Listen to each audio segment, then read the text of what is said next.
¿Cómo están, queridos y queridas estudiantes? Este video constituye la tercera tutoría. Para esta oportunidad vamos a analizar el capítulo número 4 y número 5 del libro de texto.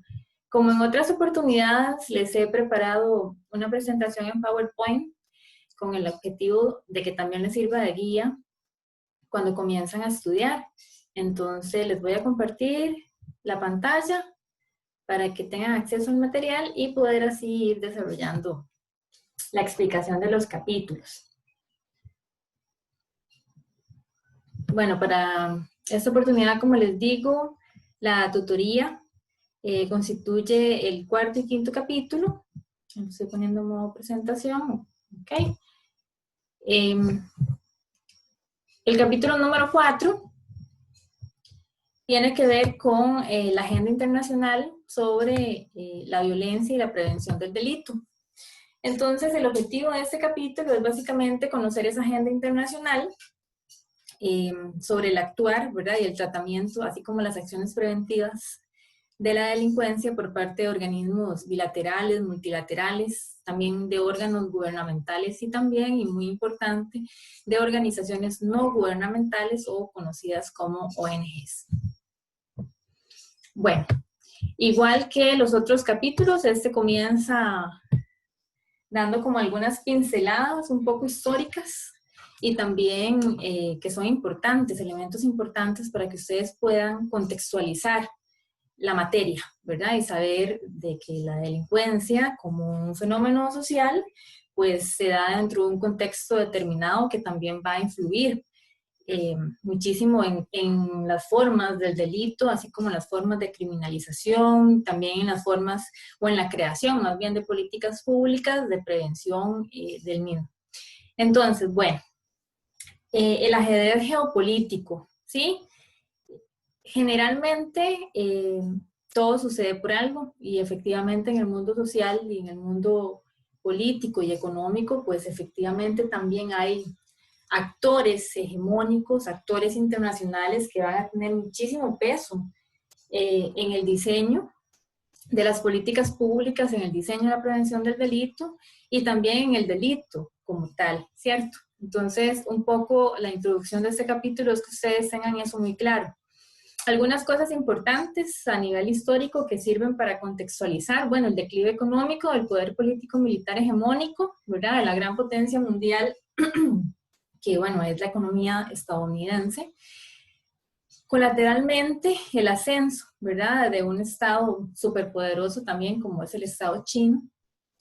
La Guerra Fría, que se da después de la Segunda Guerra Mundial, ¿verdad?, entre los países del bloque en el que se encontraba Estados Unidos y también en contra de la República Socialistas Soviéticas, o sea, de la URSS, ¿verdad? Durante un largo periodo de tiempo, casi que desde que termina la Segunda Guerra, en 1948 hasta 1991.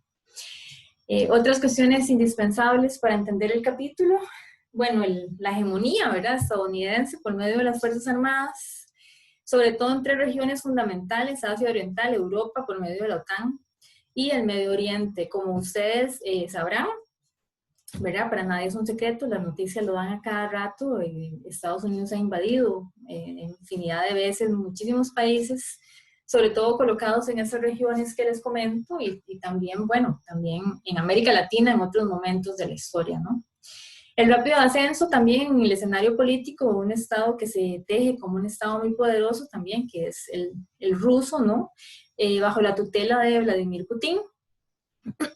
Y bueno, como puede extraerse de todo esto, la violencia social, así como el crimen institucionalizado y legalizado en nombre de la libertad, tiene como trasfondo intereses geopolíticos financieros de las empresas vinculadas con el petróleo, y el armamentismo. Bueno, eso quiere decir que todo ese ajedrez geopolítico del que estamos hablando, efectivamente, pues tiene una táctica y una estrategia y nada de esto es inocente. O sea, básicamente toda esta hegemonía, despliegue militar, despliegue de intereses políticos e ideológicos por parte de estados tan poderosos como Estados Unidos, la misma Unión Europea, igualmente Rusia, el Estado chino también, pues no tienen nada que ver necesariamente con cómo se ha querido interpretar, ¿verdad? Con el tema de la humanidad o la defensa de los derechos humanos, ¿verdad? No es que Estados Unidos vaya a invadir Asia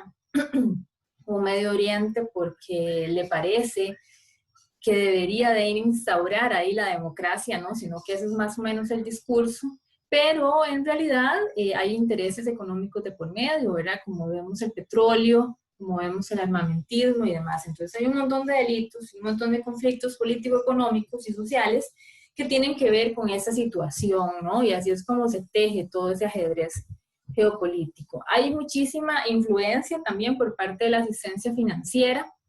Ustedes han escuchado hablar de la cooperación técnica y financiera por parte de organismos internacionales y demás. Bueno, ahorita, para ponerlos en contexto, el Estado costarricense está a punto, si no, no es que ya pidió un préstamo al Fondo Monetario Internacional.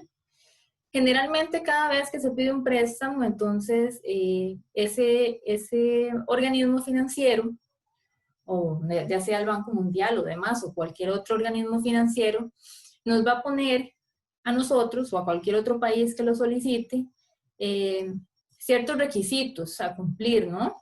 Casi siempre relacionados con, nos dan dinero, pero por favor, traten de reducir el gasto, la inversión pública, sobre todo en temas sociales, de bienestar y demás, ¿no? Entonces lo que esto hace es acrecentar las relaciones entre el centro y la periferia, contemplando el centro como los países desarrollados y la periferia como los países subdesarrollados o dependientes, ¿verdad? En ese sentido, Costa Rica es parte de la periferia porque no es un estado hegemónico, sino que es un estado chiquitito con poco poder político, con poco poder económico y demás, ¿no? Bueno, dentro de la agenda internacional sobre la violencia social y la prevención del delito, América Latina se ha convertido en uno de los lugares con mayor desigualdad social, ¿verdad? Y se ha transformado paulatinamente en una zona geográfica más insegura del mundo, dentro de las zonas que no son parte de una guerra en este momento, ¿no? Okay. Hay dos razones principales de esa inseguridad de la sociedad contemporánea. Generalmente son dos grandes fuentes y una de ellas es la violencia social, que se caracteriza sobre todo por el tema del narcotráfico y el crimen organizado, y por otro lado está también la violencia política, que está caracterizada por los actos terroristas y el debilitamiento del Estado social del derecho, que garantice la seguridad ciudadana. Bueno, ya en otros capítulos anteriores nosotros hemos visto cómo el estado de bienestar o el estado social de derecho se ha debilitado por el auge de nuevas políticas, sobre todo de corte neoliberal, que lo que buscan es la reducción del aparato estatal, la privatización, y por tanto eso va a tener consecuencias en la vida cotidiana de las personas, ¿no? Muchísima más pobreza, más desigualdad, mayor marginalidad, y esto también a su vez va a repercutir enormemente en la maxificación del delito. Ok, bueno, ahí hay una cita que les copié, ¿verdad? Sobre el debilitamiento del Estado Social de Derecho, eso solamente para que lo lean y refuercen lo que les acaba de decir. Algunas de las limitaciones que vamos a encontrar o que va a haber consenso también internacional sobre esas limitaciones de esa agenda internacional, ¿verdad? Para prevenir el delito. Entonces, una de ellas es que tanto en el sector público como en el privado se va a aceptar de que ningún gobierno de forma individual o solitariamente va a poder hacer frente al crimen ahora mundializado, ¿no? O globalizado.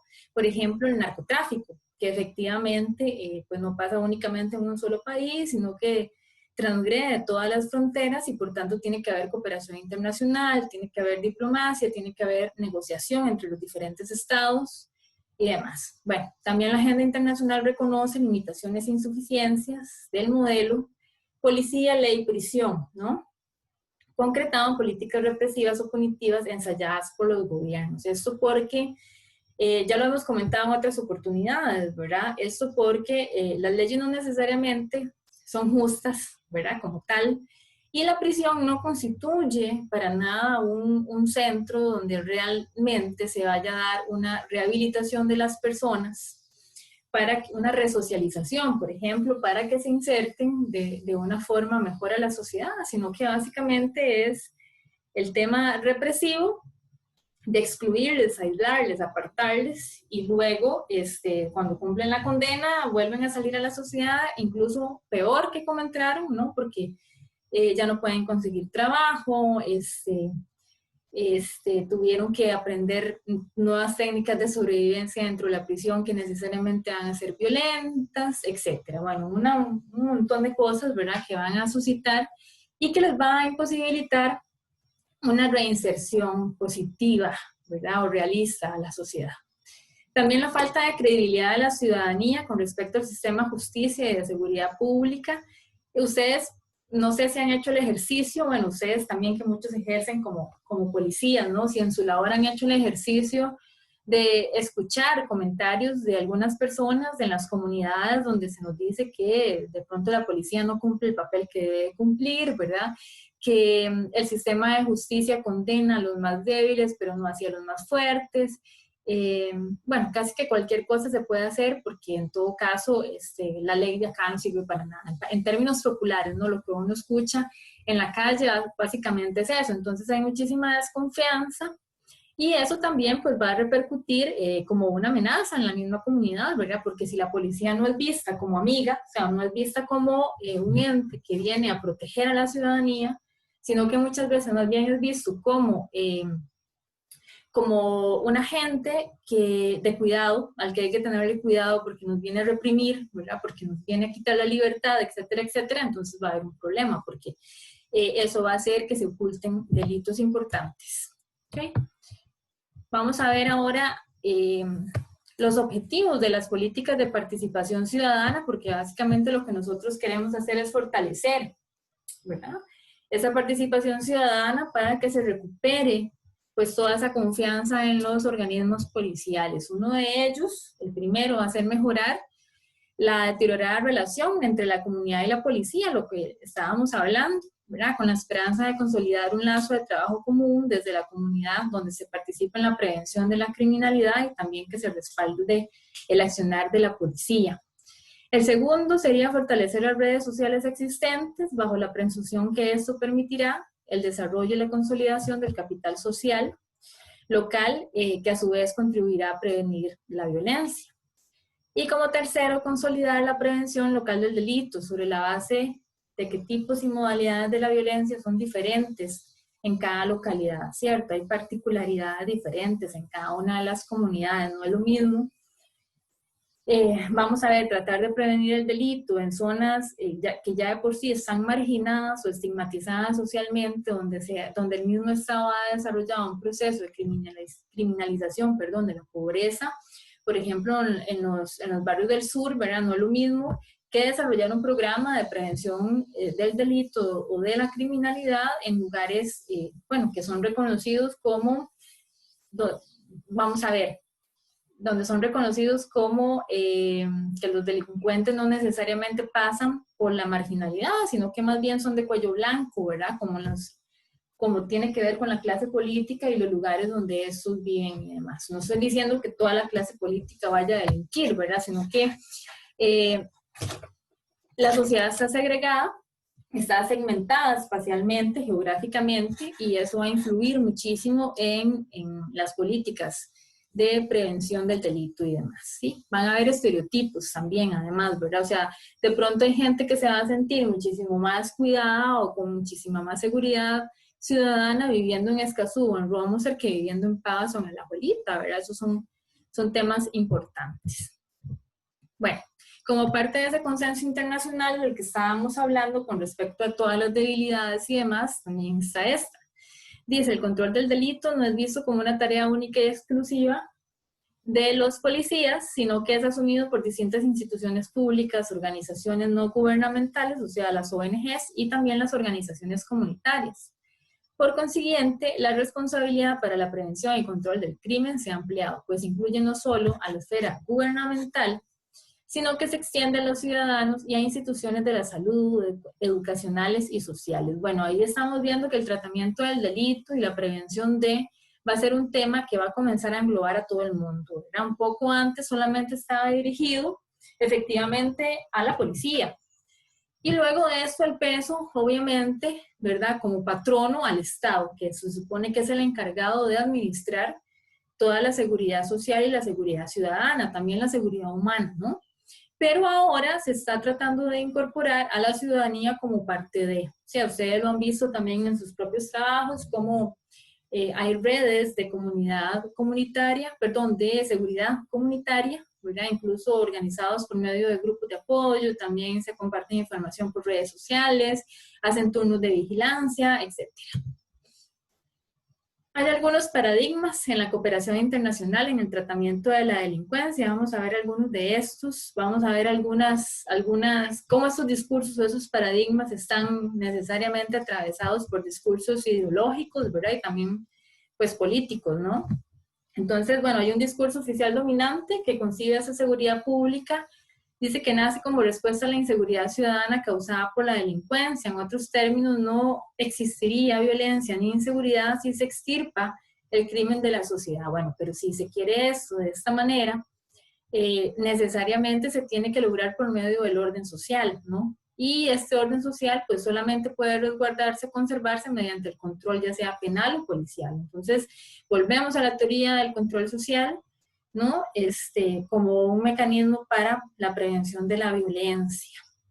Y bueno, básicamente, cuando hablamos de extirpar, o sea, eliminar completamente, estamos hablando como de un ideal, porque lamentablemente parece que el delito es parte de todas las sociedades humanas, independientemente del sistema político, económico y social en el que nosotros vayamos a vivir. Entonces, eso nos persigue, ¿no? Acá viene una frase, que va a hablar un poquito de lo ideológico y no ideológico de estos paradigmas de cooperación internacional. Entonces, ustedes lo pueden leer ahí como complemento. Vamos a continuar. Ok, características de esos paradigmas. Algunos se basan en diferentes teorías sociológicas o sociales, ¿verdad? Por ejemplo, dentro del enfoque del estructural funcionalismo, dice que se concibe el crimen como una parte anómala, ¿verdad? O sea, el delincuente y por tanto disfuncional dentro de una estructura compuesta por la sociedad convencional de ciudadanos. O sea, va a concebir el delincuente como un desviado social, alguna parte que no encaja dentro de la sociedad. Recordemos que el estructural funcionalismo habla de estructuras sociales que conforman un sistema social unido por subsistemas, que todos y cada uno de ellos van a cumplir una funcionalidad y que todo aquello que no es funcional, entonces no está más bien llamando al desorden. Sí, eso habría que modificarlo. O sea, en ese sentido, esa desviación social que conforma el crimen habría que extirparlo. Eso es un poco la teoría o por lo menos el paradigma desde el que nosotros vamos a entender esto, ¿no? Algunos ejemplos que tienen que ver con el enfoque estructural funcionalista van a ser la teoría del control social, como les decía, y también la teoría del reforzamiento. Bueno, continuamos. El etiquetamiento social que lleva de por sí una estigmatización, o sea, esto es cuando a nosotros se nos hace el estereotipo de que una persona que se ve o actúa de cierta o determinada forma o se viste de determinada forma ya de por sí está seguramente predispuesta a ser delincuente, entonces lo vamos a estigmatizar, o sea, socialmente ya va a tener el peso, ¿verdad?, de una sociedad que moralmente le va a estar recriminando su apariencia, además, aunque la persona o el grupo social en realidad no sea un grupo criminal, ¿verdad? Va a estar también muy marcado esto por el conflicto social de las clases sociales, ¿verdad? O sea, claramente si uno va por la acera y se le cruza a una persona vamos a ver, en estado de calle, ¿verdad?, de indigencia, pues posiblemente una persona vaya a sentir más temor de que suceda algo si se topa a una persona con saco y corbata, aunque eso necesariamente no sea así, ¿verdad? Ya ahí hay una estigmatización social por la clase social a la que consideramos esa persona pertenece. Y recordemos que cualquier persona puede delinquir y que ahorita, sobre todo en la actualidad, hay muchísimos delitos de personas llamadas de cuello blanco, ¿no? Ok. Bueno, está también el enfoque basado en la acción social. La concepción del fenómeno criminológico y su tratamiento en la prevención a partir del concepto teórico de lo racional, o sea, supone que todas las personas vamos a poder distinguir entre el bien y el mal y que por tanto nosotros vamos a elegir, ¿no?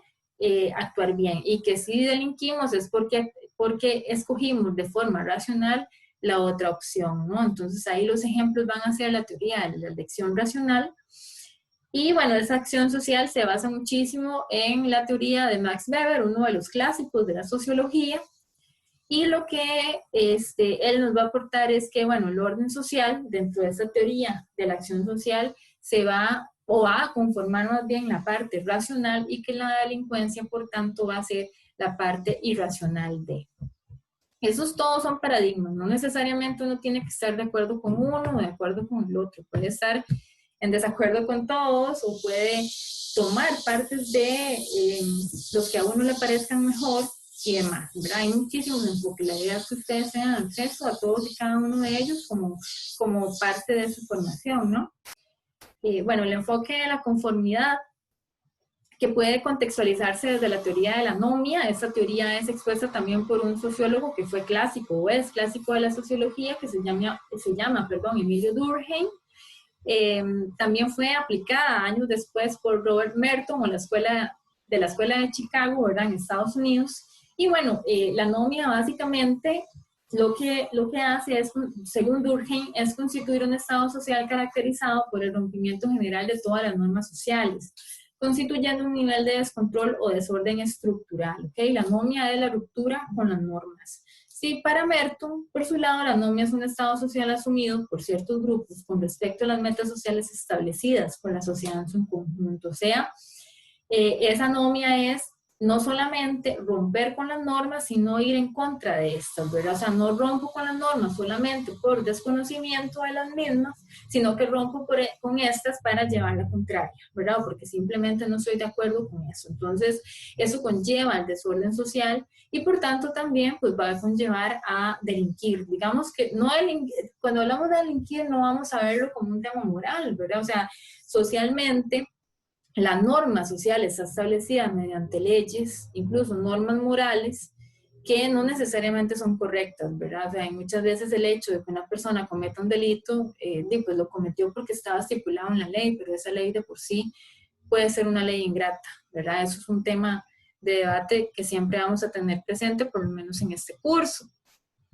Me pasé, permítanme devolverme. Ok, bueno, algunas ONGs van a tomar este postulado teórico, ¿verdad? Y le van a dar muchísima más preponderancia al tratamiento y la prevención de la delincuencia o la reincidencia del delito por medio de acciones orientadas tanto a la rehabilitación, la reinserción social y laboral de la población privada de libertad. O sea, sí hay intentos de esto dentro de las cárceles, sobre todo de las personas que promueven este tipo de paradigmas. Sin embargo, ya vimos que lamentablemente la cárcel no es el lugar ideal para que las personas se reformen, por decirlo de alguna manera. Bueno, algunos de los programas de la prevención internacional para la prevención del delito. Hay sobre todo dos programas que son como los más importantes, ¿verdad? Uno de ellos, bueno, son los programas los programas preventivos o de prevención, que son denominados situacionales, y el otro es el social.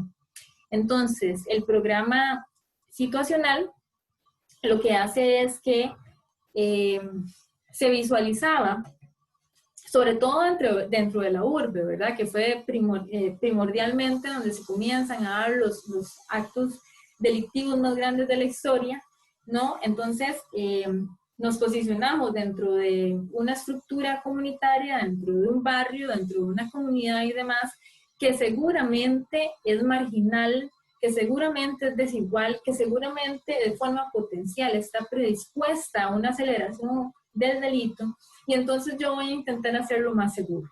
Lo voy a hacer más seguro por medio de la instalación de cámaras, por medio de la vigilancia policial, por medio de la iluminación, de dispositivos electrónicos. Las redes de WhatsApp en este momento de los vecinos podrían constituir hoy en día un enfoque basado en este programa situacional, ¿verdad? Y luego está el social, que tiene que ver con la prevención social, que enfatiza en el cambio de las condiciones materiales de existencia o de vida. ¿Qué quiere decir eso? Bueno, es que generalmente si nosotros vamos a asociar la desigualdad, la marginalidad, la exclusión, la pobreza con un posible repunte del delito, por decirlo de alguna forma, entonces vamos a tratar de paliar o contrarrestar los orígenes de ese delito, ¿no? Entonces vamos a tratar de crear condiciones, ¿sí? Condiciones óptimas o mejores para que las personas tengan oportunidades de desarrollar otras formas de vida y no necesariamente delinquir, ¿verdad? Ahí entran todos los programas sociales, por ejemplo, los programas estatales que tiene el gobierno actualmente por medio del IVAS, el BAMBI, etc. Vamos a ver algunas de esas características. En cuanto al programa situacional, bueno, las características son detectar el potencial delincuente, casi que se hacía un cerco en la comunidad con los mismos vecinos colaborando, ¿no? Disminuir las recompensas del delito, aumentar los esfuerzos en la cometida del acto delictivo, incrementar los riesgos que involucra el acto delictivo. ¿Okay? Dentro de las principales críticas, bueno, que desplaza a los actos delictivos a otros lugares, efectivamente, si por ejemplo ustedes, los que son policías, se van para Pavas y forman una red de vigilancia magnífica, organizan a todos los barrios de Pavas, ya contrarrestaron el delito, efectivamente lo que va a suceder es que no necesariamente las personas vayan a delinquir entonces en Pavas, posiblemente se vayan para Los Atillos o posiblemente se vayan para Romoser o para Escazú, que queda cerca, o para La Abuelita. ¿Ok? Entonces hay un desplazamiento de los actos delictivos. Es un enfoque que favorece la segregación social y geográfica, eso quiere decir que puede haber desplazamiento de gente y además de que, bueno, la segregación social, en algún capítulo lo vimos anteriormente, que va a crear un montón de desigualdad social, ¿cierto? Porque entonces vamos a tener gente que va a ser desplazada a barrios pobres y gente que por otro lado van a ser desplazados a barrios que no lo son tanto, ¿verdad? Y que por tanto van a tener más oportunidades y otros no. Entonces constituye un enfoque que puede marginalizar a la misma población, ¿verdad? Previene delitos de la propiedad privada y personal. Eso es como una de las críticas porque no necesariamente previene otro tipo de delitos, ¿verdad? Sino que está muy enfocado en la protección de la propiedad privada, o sea, evitar los robos, ¿verdad? Y evitar las agresiones personales. Pero igual pueden haber otro montón de delitos sucediendo y que no necesariamente este programa situacional los va a detectar. Porque ataca los síntomas, pero no ataca, ahí tengo que mejorar esa redacción, ahí ataca los síntomas, pero no hacia el origen de los delitos, ¿verdad? O sea, es un tema paliativo, el programa situacional no necesariamente es un tema que va a atacar las verdaderas razones o causas de, el delito. Trae efectos solamente a corto plazo. ¿Por qué a corto plazo? Bueno, si yo estoy acostumbrada a delinquir y vivo en una zona donde se está aplicando un programa situacional y ya yo sé que de lunes a domingo, de las 24 horas, hay vigilancia policial y que estoy siendo grabado y que estoy siendo monitoreado, o sea, lo que yo posiblemente vaya a hacer es que irme a delinquir a otro sitio, ¿cierto? Entonces, bueno, por un momento podrían detener mi actividad criminal, pero posiblemente yo me vaya a ir de ahí a delinquir a otro lado. Entonces, los efectos no van a ser a largo plazo. Y afecta la privacidad de las personas. Esto por el tema del uso de los aparatos electrónicos, ¿verdad? Vamos a ver, para ponerles un ejemplo. En mi comunidad hace poco hicieron un grupo, un chat de WhatsApp, donde cada vez que entraba un carro diferente a la comunidad empezaban a hablar, ¿verdad? Viene un carro, el carro es tal, es placa tal, incluso hubo como una oleada en mi comunidad de, creo que 3, 4 robos, se metieron a 2 casas, se robaron un vehículo, asaltaron un comercio. Aquí nunca, donde yo vivo, es muy tranquilo y casi nunca suceden estas cosas, ¿verdad? En años. Entonces la gente se alarma y comienzan a crear este chat. Entonces cada vez que entraba un carro, lo ponían en el chat, ponían la placa y demás, y algunas personas de la comunidad, algunas personas, los detenían en la entrada, ¿verdad? Como si fuesen ellos mismos policías. Eso está muy mal. Y entonces eso invade la privacidad de la gente, ¿verdad? Incluso, bueno, nos dimos cuenta de un montón de chismes que no venían al caso por estar en ese tipo de situación, ¿verdad? Obviamente me salía el chat, me sirvió para divertirme un par de días, ya después fue terrible. Entonces, esa es una de las críticas y esa es una puesta en escena de programas situacionales, ¿no? Vamos a ver ahora el programa social. Entonces, bueno, algunas características es que son desarrollados tanto por entidades gubernamentales como no gubernamentales. O sea, hay ONGs también tratando de mejorar la vida de las personas. Y, bueno, tiene que ver con la mejora de condiciones sociales mínimas de vida, pero en muchísimas aristas, ¿verdad? Por ejemplo, mediante la recreación, mediante la asistencia social, la comunicación, la sensibilización, la difusión, los subsidios económicos, la asesoría, el acompañamiento, los centros de acogida, la denuncia, la restauración de adicciones. Bueno, ahí están para que ustedes las analicen. Y alguna de las críticas es que, bueno, tiene un muy alto costo económico, ¿verdad? Muchas veces el Estado, las mismas ONG no pueden con todo esto, porque hay muchísimas personas en situaciones de vulnerabilidad, ¿verdad? Y sacarlas a todas de ahí, pues necesariamente conllevaría un cambio de sistema político-económico y eso está muy lejos de pasar en este país y en el resto del mundo también.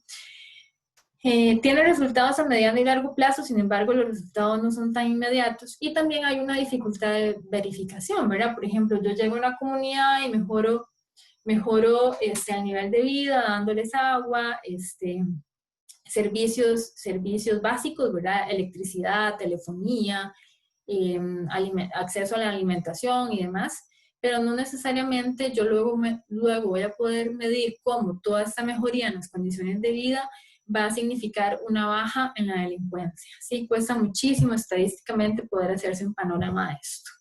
¿Ok? Ahora vamos ya con el capítulo número 5. Bueno, solamente una aclaración.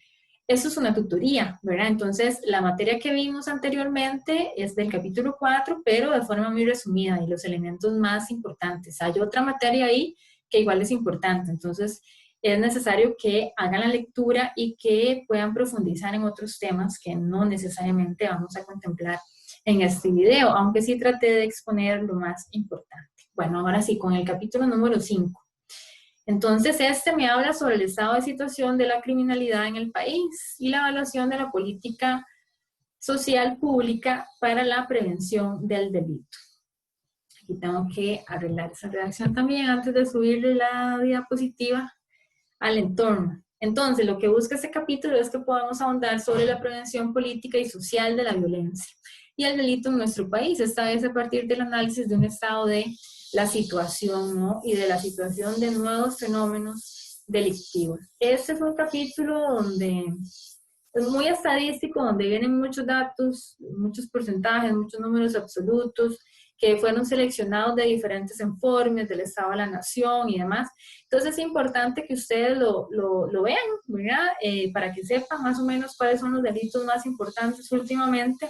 Sin embargo, en la exposición no vamos a ahondar en eso porque además, bueno, esos datos de esos delitos, pues todos los años van a cambiar y desde que se hizo el libro, posiblemente estos datos se hayan transformado en otros también, ¿verdad? Entonces, para no caer en algún error, no los vamos a ver al menos en esta presentación, pero sí es importante que lo chequen.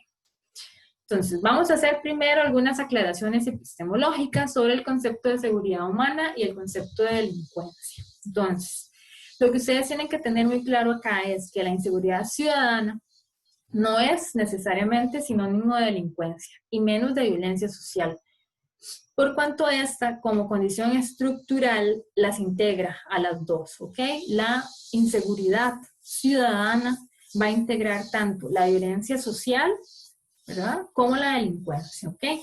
En tal sentido nos refiere al conflicto social como un concepto comprensivo, el cual tiene cabida los distintos tipos de violencia, ya sea la estructural, la directa, la indirecta, de naturaleza política vinculada al ejercicio de la dominación y el poder en las relaciones sociales de los ciudadanos, o sea, de todos los tipos de violencia. Y por su parte la delincuencia la vamos a ver como parte de la criminalidad, sin que esta última sea sinónimo de violencia social, sino también parte de esto, ¿ok? Ok, estado de la criminalidad en Costa Rica. Nuevas modalidades delictivas. De todas esas que vienen ahí, que ustedes están viendo, todas esas traen algunos datos estadísticos en el libro. Como les decía, esto es en lo que no vamos a hablar porque esos datos pueden que ya se hayan transformado. Sin embargo, léanlo, ¿no? Bueno, nuevas modalidades. Algunas de ellas están relacionadas con las redes sociales, ¿verdad? Bueno, ustedes han visto, bueno, y muchas que se relacionan también o se dan por medio de redes sociales. ustedes han visto cómo por medio de redes sociales, por ejemplo, pueden, ¿verdad? Algunas personas hacer ciberbullying, cómo pueden incluso difundir pornografía infantil, ¿verdad? En todo el mercado negro y demás. O sea, las redes sociales se han prestado para el desarrollo de otros conflictos u otros procesos criminales o de delito en el país y en todo el mundo, en realidad. Los femicidios, que ahí hay que hacer una aclaración, los femicidios no son homicidios, o sea, sí se está asesinando a alguien, pero se le asesina por el hecho de ser mujeres, ¿verdad? Hay una razón de género en el femicidio y eso no se puede invisibilizar, o sea, ya basta de decir que fueron crímenes pasionales, ¿verdad? Que fue por un tema de celos, etcétera, etcétera, porque la única forma de asesinar a una mujer por una causa sentimental es porque es la vida de esa mujer para esa persona que la asesina era inferior, ¿ok? Entonces vamos a ver las cosas como son y le vamos a dar el nombre de femicidios. La violencia doméstica, ¿verdad? Que ahí incluye violencia contra las mujeres, violencia contra los niños sobre todo, en una medida muy, muy pequeña, violencia contra los hombres también estaría ahí incluida. Demandas por pensión alimentaria, ¿verdad? Vemos cómo, progenitores no cumplen con el pago de la pensión, así como tal vez son metidos a la cárcel porque solamente deben 100 colones. Hay de todo, ¿verdad? Es un tema que yo creo que hay que tratar, ¿verdad? Porque el hacinamiento en las cárceles no debería de permitirnos que una persona vaya a engrosar esa lista de hacinamiento por 100 colones de una pensión, ¿verdad? Aunque es su deber depositarlos. Entonces, bueno, en algún momento me imagino que la legalidad va a contemplar esto, ¿no?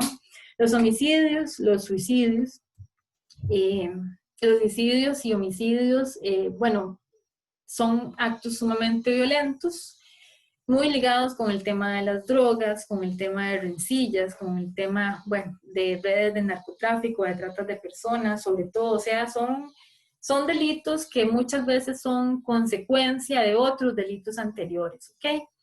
El suicidio también relacionado con la depresión en la época actual, ¿no? El neoliberalismo también como sistema o modelo político y económico, pues lleva muchas veces a la desesperación. No todas las personas tienen acceso a lo mismo y para muchas de ellas esto es un golpe muy duro. Muchas personas están pasándola mal, ¿verdad? Económicamente y demás. Y bueno, hay personas que no lo soportan y eso les conlleva a intentar quitarse la vida o quitarse la vida. Entonces hay un tema ahí, el suicidio no necesariamente es un acto personal, sino que como todos los delitos que hemos visto, como todo el delito en general, tiene que ver con el entramado social siempre, ¿no? Bueno, el mercado de la droga o el narcotráfico, la trata de personas, también la inseguridad vial, la gente que se vuelve loca al volante, ¿cierto? Hay muchísimas situaciones de esto, la violencia laboral, que tiene que ver con el respeto a las garantías laborales, ¿verdad? Cómo no se pagan los feriados o cómo se les obliga a trabajar un feriado, cómo se incumple el goce de la cesantía, cómo se atrasa o no se paga, en muchos casos, sobre todo en el sector privado, el aguinaldo y además, crímenes contra el ambiente, pesca ilegal, son algunos nada más para que los tengan ahí. Criminalización de la pobreza, aquí sería más bien de la pobreza extrema, es un tema que ya hemos visto, de hecho les tocaba trabajar un poco sobre eso en el examen, entonces no nos vamos a detener mucho acá. Hay algunos delitos asociados con esa criminalización de la pobreza, ¿verdad? Como por ejemplo el precarismo, el uso o venta de drogas, los delitos contra la propiedad, etc. Yo también les hablaba en un video anterior de otra tutoría, cómo se respalda el derecho a la propiedad privada. Y por ejemplo, si una persona pobre que no tiene dónde vivir hace precarismo, entonces necesariamente llaman a la fuerza pública para que los desalojen. Y, bueno, ahí hay violencia estructural y es violencia ejercida por el Estado, ¿sí? Violencia ejercida por el Estado al no tener ni siquiera una posibilidad de darle una solución de vivienda a estas personas.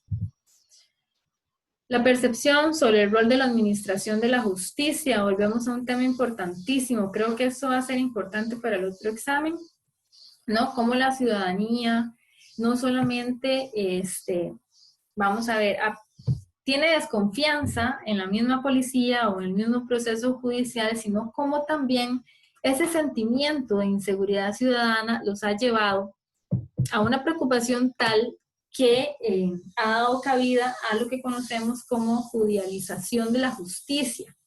Eso quiere decir que incluso por los mismos medios de comunicación, ¿verdad? Hay algunas tendencias a realizar un juicio mediático, o sea, la misma presión de la gente hace que las noticias y las redes sociales pidan, ¿verdad?, que se condene a tal persona, que tal situación sea considerada un delito, que se ejerza mano dura, etcétera, etcétera, ¿verdad? Y ustedes ven incluso los mismos periodistas dándole más de eso a la gente para motivar el morbo y demás. Entonces hay una especie de censura mediática y también de censura moral de la sociedad y de esos mismos medios de comunicación para que se realice una especie de juicio mediático de esa persona que cometió un delito, ¿no? Es un tema para ejercer presión a los tribunales y demás, para que fallen de una u otra manera, de determinada forma.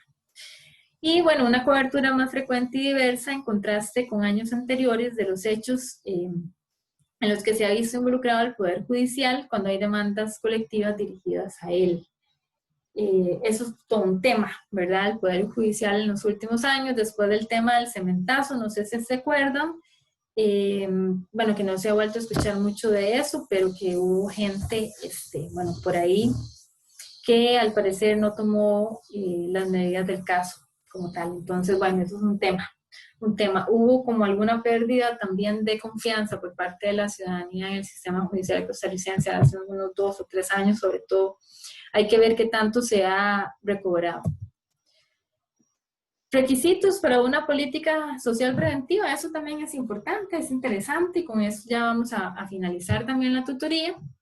Bueno, una de ellas es la consideración del delito, del sujeto y no solamente del delito. O sea, hay que ver quién está delinquiendo, por qué lo está haciendo, cuáles fueron los orígenes, las causas. O sea, no se vale simplemente condenar y no ver las razones. No como un tema que justifique, ¿no? Porque al final de cuentas no se puede justificar ni se puede, por ejemplo, decir que hay desconocimiento de la ley. Para eso son hechas, justamente para mantener el orden y el control social, ¿no? Pero también se vale a través de ver el sujeto, ver las razones y ver el contexto, ¿cierto? Para poder analizar cómo el entorno social, económico, político, de socialización familiar de esa persona, pues lo lleva a cometer un acto delictivo. Siempre hay que tener presente la complejidad de la conducta delictiva, o sea, pasa por un montón de razones. Nosotros vimos los paradigmas antes, ¿no? Pasa por, algunos enfoques van a decir por una elección personal, otros van a decir que es una necesidad estructural por medio de la violencia social que se vive en la misma sociedad, etc. Pero entonces lo que hay que tener presente, independientemente del paradigma al que nosotros nos vayamos a adherir o vayamos a analizar, es tener siempre presente esa complejidad. Aumentar la seguridad de los ciudadanos, no hay que hacerlo, lo que dice es, más bien hay que disminuir las condiciones de inseguridad. O sea, muchos de los enfoques llevan o buscan aumentar la seguridad. Bueno, lo que vamos a hacer es que las personas no consideren un exceso de condiciones de inseguridad. Lo que pasa es que muchas veces la gente se siente insegura hasta por un tema discursivo, no necesariamente por actos o acciones reales. O sea, para ponerles un ejemplo, puede que, vamos a ver, mediáticamente no se le da cobertura en ciertos delitos en mi comunidad, entonces eso hace que yo no me dé cuenta, entonces eso hace que yo no perciba a mi comunidad como insegura, ¿cierto? Ahora, si hay amarillismo de los medios de comunicación y creación de morbo, ¿verdad? O crean morbo en la opinión pública y demás, efectivamente yo voy a considerar que mi comunidad es una comunidad poco segura, ¿verdad? Y tampoco se vale, o sea, tampoco se vale meter miedo a la gente. Entonces, necesitamos que las personas tengan una sensación de confianza y eso se logra mediante el vínculo de los sistemas de seguridad con las comunidades mismas. Tenemos que tener presente también la consideración diferenciada de políticas preventivas dirigidas e implementadas a nivel de la sociedad, de la localidad, de las familias y de los individuos, ¿sí? O sea, necesitamos contemplar la sociedad como un todo, ¿sí? Y la base primordial de eso van a ser siempre los individuos y las familias, ¿no? Si tenemos familias disfuncionales, aunque la mayoría lo son todas, si tenemos familias con violencia doméstica, con problemas económicos, con una socialización sin valores, etcétera, etcétera, entonces efectivamente también eso va a repercutir en la seguridad de toda la ciudadanía, ¿no? Y de toda la sociedad en general. Hay que reconocer también la heterogeneidad de la ciudadanía costarricense, o sea, reconocer que es una sociedad diversa y también con pluralismo cultural, y que por tanto todas las etnias y demás grupos sociales pues, van a tener derechos diferenciados, ¿sí? Etcétera. La consideración también de la evolución, tecnificación y organización compleja del crimen organizado, o sea, cada vez hay más avances, no solo para bien, sino para también cometer un delito, ¿sí? Y por tanto, si el crimen organizado se está actualizando constantemente, nosotros también. O sea, no se vale que, por ejemplo, los y las policías, en este caso, algunos de ustedes, creo que la mayoría lo es, o lo será, o investigadores, criminólogos y demás, no se vale que el crimen organizado tenga altos desarrollos tecnológicos y que ustedes no, ¿sí? O sea, el Estado tiene que garantizar también la educación constante, la formación constante, la capacitación y también los recursos tecnológicos, último modelo para poder bajar la criminalidad o también abastecer a los cuerpos de seguridad del país. Okay, la ciudadanización de la política pública social en la formulación y ejecución de políticas sociales preventivas, lo que significa la participación efectiva de la ciudadanía. Vean, ahí hay un tema. Necesitamos hacer que la ciudadanía se comprometa, pero necesitamos que se comprometa con la tutela, dirección y orientación de un profesional. O sea, los grupos de seguridad comunitaria, y sigo con ese ejemplo, tienen que estar siempre supervisados por una persona que sepa lo que está hablando. O sea, no puede ser un ciudadano común. Necesariamente tiene que, por ejemplo, un policía estar ahí para saber cómo se puede organizar, ¿cierto? Y que no sea como el chat que les comentaba anteriormente, como un tema que vaya más bien a violentar los derechos individuales de las personas. Esto es primordial, o sea, garantizar la participación de la ciudadanía, como dice ahí, de forma efectiva, no que participen por participar, sí, sino que haya un empoderamiento y que también se dé capacitación, se le dé asesoría, se le dé orientación y demás, ¿ok?